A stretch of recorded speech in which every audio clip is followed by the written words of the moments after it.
Hi, boys and girls. This is a book that I got a couple years ago, and I think it's really important that we remember that our voices should be heard and that you have the power to make your voices heard. So I just wanted to read through this and share some knowledge around some of the hard things and hard conversations that we're having with our families and our community. The Little Book of Little Activists. Although you all aren't very little anymore, you're still young and your voice is still important.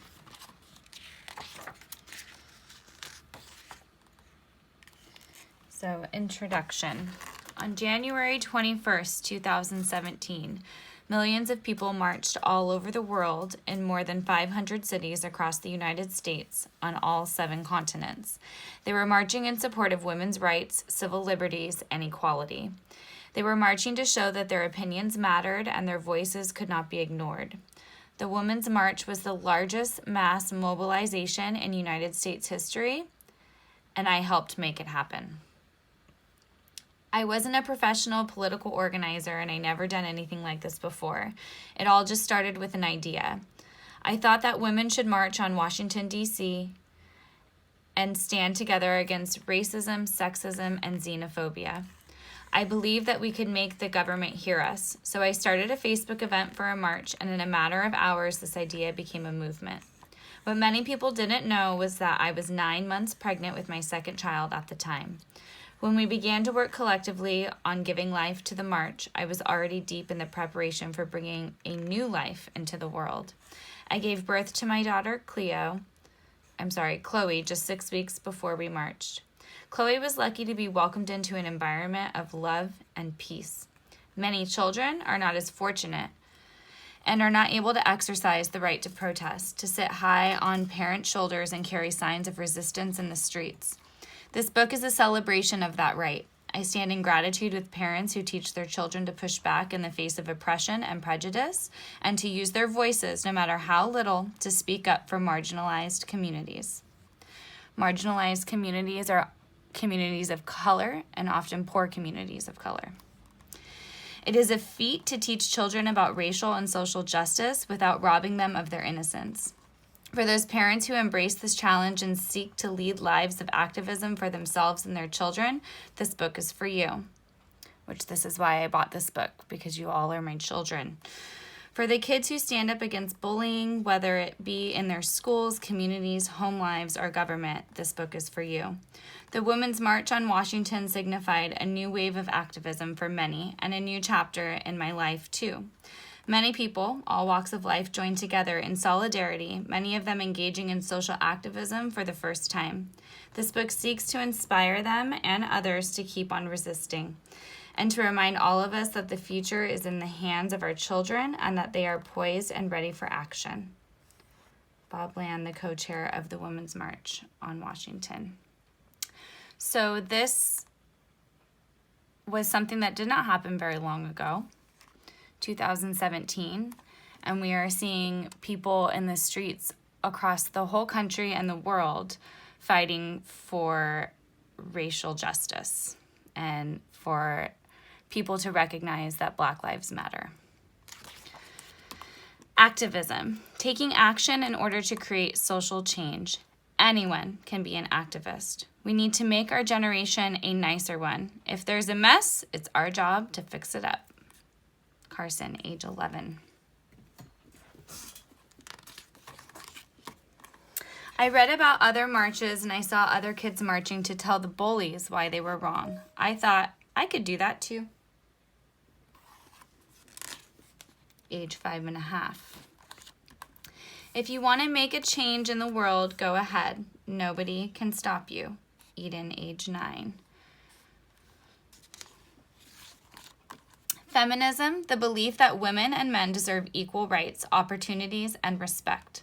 Feminism means that women can make their own decisions and can do anything they strive for. Caitlin, age 6. Or Kaylin. Kids can do anything they set their minds to. You just have to keep speaking up, keep moving forward, and don't get discouraged if people don't take you seriously at first. Adults are harder to convince than kids. Mary, age 9, or Mari, age 9.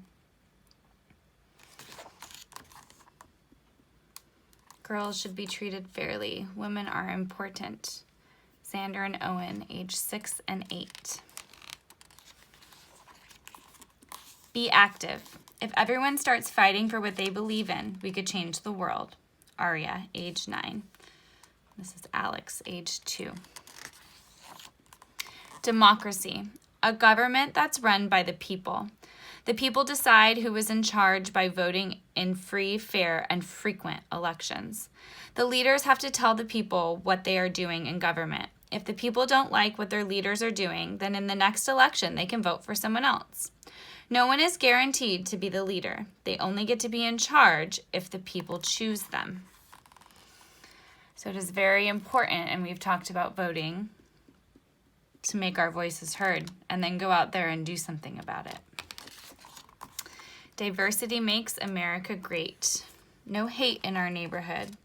I have a dream to live with love and peace. I care about equality in our country because I want to fight for those who don't have a voice and because I want to choose the kind of world I will inherit.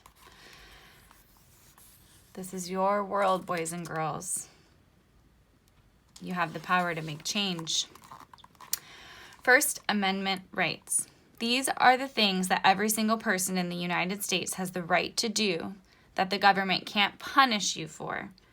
Saying what you don't like about your country or its leaders, publishing and broadcasting your opinions and information, practicing any religion you want or no religion at all, assembling peacefully with a group of people, like for a rally, protest, or march, telling the government when you don't like what they're doing and asking them to change. And we are seeing that happening right now. AJ, age 11. Racism, criminal justice reform, equality, the future, climate change, science for her, women's rights. Why I march. We are the future, and the future is bright. Immigrants, we get the job done. Age 3 and age 5. Protest, disrupting the usual flow of things in order to call attention to an injustice and demand that it be changed. Some types of protests: boycotts, petitions, demonstrations, sit-ins, walkouts, and picketing. Our lives begin to end the day we become silent about the things that matter. Kids have a voice. We can change the world by taking a stand for our future. We can have shared dialogue and discussion about our ideals and learn to be respectful even when we hear something we don't agree with. Gabriella, age 13. Girls should be treated equally, and look all the people in the streets. Amali, age 9. Don't be scared to say what you mean and share what you believe. If you do it kindly and respectfully, you can get your message across. Kennedy, age 11. And that's what we're doing right now. Peacefully protesting, so people understand how we as a country are feeling. Freedom, the power to do as you see fit with your own body and your own property, as long as it doesn't hurt anybody else's body or property. To be free means to believe what you want to believe and not to have anyone control you. You get to make your own decisions. Where there is oppression, there is resistance. Sophie and Emma, age 5. Love is love. I marched before I walked. Equality. Equality means having the same rights and being treated fairly. One person is not better than another person. We are all important no matter how much money we have or how pretty we are or our gender or race. This land is everyone's land. I love everyone. Brennan, age 8. Zuri, age 6. It makes zero sense to say that people are different just because their skin is a different color or they were born somewhere else. My sister has yellow hair and I have brown hair, but we're sisters and I love her. Vanya, age 5.5. Speak the truth even if your voice shakes.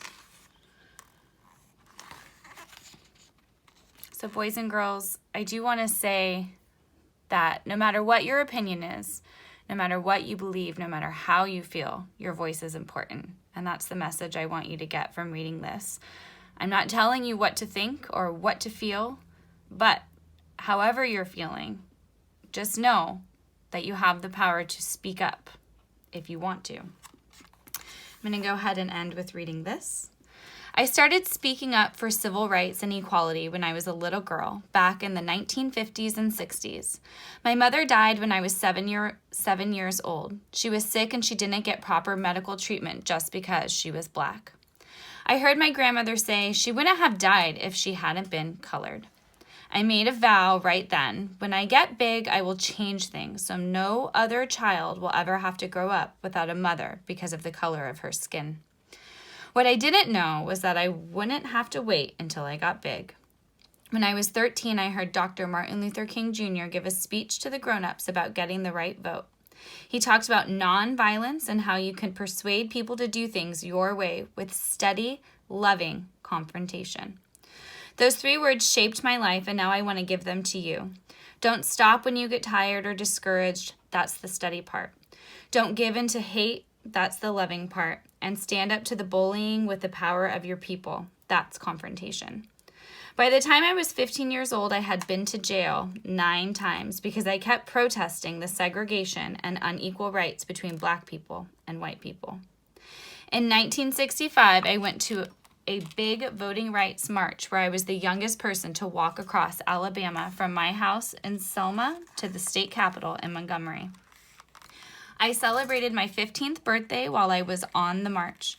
Thousands of people, both black and white, participated in that march for equality, and it worked. 5 months later, Congress passed the Voting Rights Act of 1965, giving citizens across the USA, women and men, black and white, the right to vote.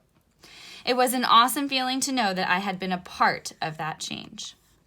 The Selma movement was a kids' movement. We didn't know it at the time, but we were making history. You have a voice too, and with determination, you can be a history maker just like me. You are never too young to fight nonviolently for what you believe in. Pick a cause that matters to you and work on it until you effect change.